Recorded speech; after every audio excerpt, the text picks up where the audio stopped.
Assalamualaikum anak-anak ibu semuanya. Semangat pagi.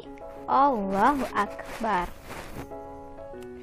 Baiklah anak-anak ibu semuanya, hari ini kita akan belajar tema 3 tentang peduli terhadap makhluk hidup. Subtema 1, hewan dan tumbuhan di lingkungan rumahku. Tujuan pembelajaran kita hari ini, setelah belajar nanti anak ibu mengetahui bagian tubuh tumbuhan beserta fungsinya dengan benar.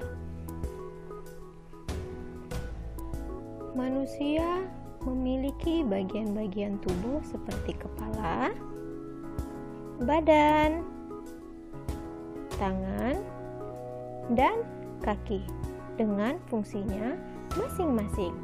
Tumbuhan juga memiliki bagian-bagian tubuh seperti halnya manusia. Anak ibu perhatikan gambar tersebut. Kenapa ya ketika hujan lebat pohon-pohon tumbang dan terjadi banjir? Kemudian lalu apa ya hubungannya pohon tumbang dengan banjir?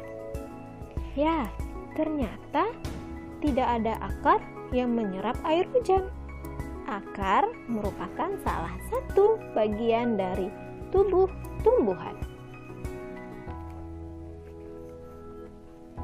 Nah, anak ibu perhatikan nih gambar tumbuhan tersebut. Kita cari tahu ya, apa saja bagian-bagian tumbuhan tersebut. Siapa yang tahu? Nomor 1 itu apa ya, Nak? Ya, akar.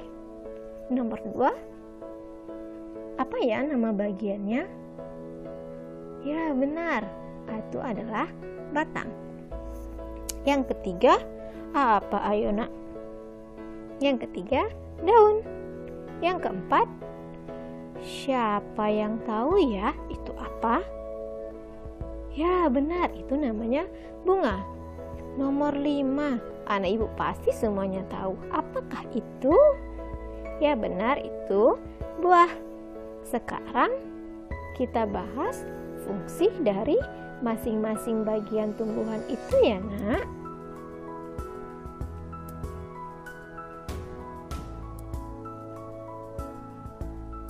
Akar. Akar mempunyai fungsi. Yang pertama, akar itu untuk mengokohkan bagian tumbuhan. Yang kedua, akar menyerap air dan mineral. Dan yang ketiga, akar juga sebagai tempat penyimpanan cadangan makanan.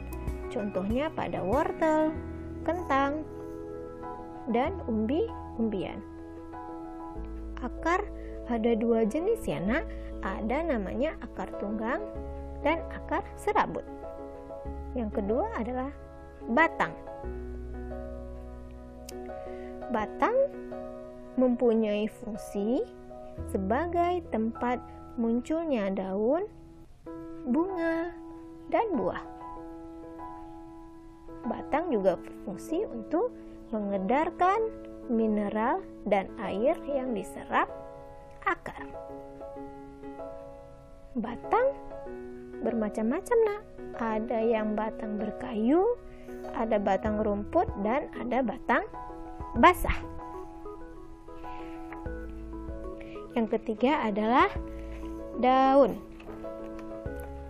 Nah, daun ini berfungsi sebagai tempat fotosintesis. Daun banyak mengandung zat warna hijau daun yang kita sebut dengan klorofil. Ya, bentuk daun juga bermacam-macam ya, Nak. Ada yang berbentuk melengkung, menjari, sejajar, dan menyirip.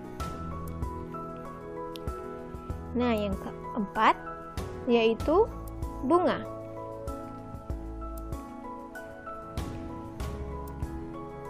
Bunga merupakan bagian tumbuhan yang berfungsi sebagai alat perkembangbiakan tumbuhan biji.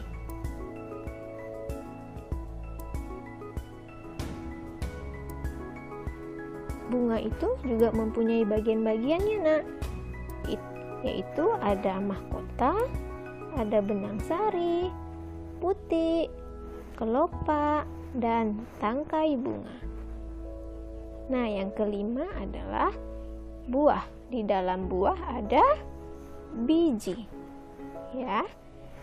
Buah merupakan bagian tumbuhan yang berfungsi melindungi biji serta cadangan makanan buat biji berkecambah. Biji merupakan hasil dari pembuahan yang terjadi akibat penyerbukan antara serbuk sari dan putik.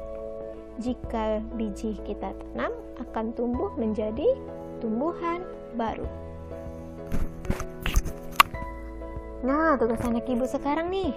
Anak ibu ambil tumbuhan yang ada di sekitar rumah anak ibu. Kemudian anak ibu pisah-pisah. Mana yang buah, mana daun, mana bunga, mana biji, mana akar, dan mana yang batang. Ya, lalu tumbuhan tadi anak ibu tempelkan ke dalam kolom yang ibu sediakan, atau anak ibu buat sendiri juga boleh. Kemudian anak ibu identifikasi bentuknya bagaimana dan fungsinya.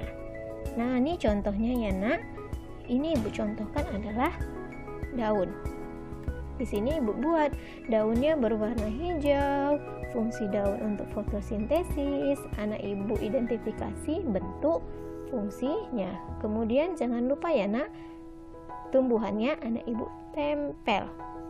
Ya, anak ibu tempel di kolom, atau anak ibu buat sendiri juga boleh kolomnya ya. Nah, kemudian setelah anak ibu identifikasi, anak ibu jawab pertanyaannya nih, Nak. Nomor 1, apabila pada tumbuhan tidak ada akar, apa yang terjadi? Ya, yang kedua, apakah setiap tumbuhan itu harus ada bunga? Dan yang ketiga, setelah mengamati bagian-bagian tumbuhan, apakah daun sangat penting dalam tumbuhan tersebut ya? Setelah anak ibu jawab pertanyaan itu, kemudian anak ibu refleksikan pelajaran kita hari ini. Ya, apa yang anak ibu pelajari? Bagaimana bagian mana saja yang anak ibu sukai dan tidak? Dan bagaimana perasaan anak ibu dalam melakukan percobaan ini? Semuanya anak ibu catat dan ditempelkan di buku ya, Nak. Baik anak-anak ibu semuanya, terima kasih atas perhatian anak-anak ibu. Tetap semangat walaupun stay at home. Dan ingat selalu ya, mari kita jaga kesehatan kita dengan 3M. Memakai masker, menjaga jarak, dan mencuci tangan. See you next time, Nak. Bye-bye. Syukron. Assalamualaikum warahmatullahi wabarakatuh.